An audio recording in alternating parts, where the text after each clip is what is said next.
It arrived without warning, a tattered envelope, weathered by time, lying silently at my front door. No name, no return address, just my own, scrawled in a hand that sent shivers down my spine. Who could have sent it? And more importantly, why?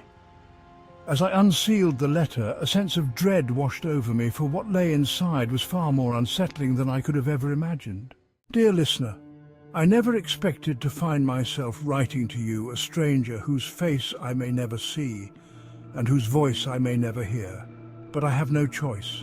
This letter, as strange as it may seem, is a cry for help, help that I fear I can no longer find in my world. It began 3 nights ago, in the dead of night, when I heard a sound, soft at first like the rustling of leaves in the wind. But the wind was still, and the trees outside my window were motionless. The sound grew louder, persistent, until I could no longer ignore it.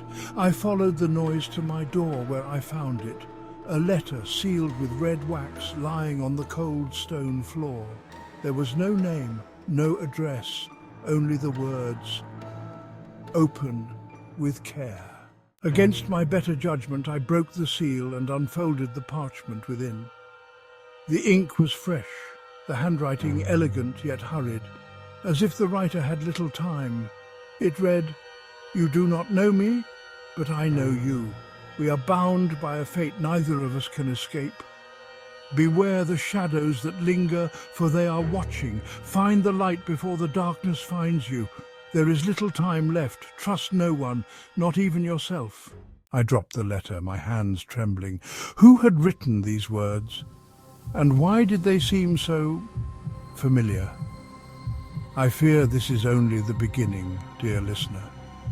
There are more letters to come, each one darker than the last.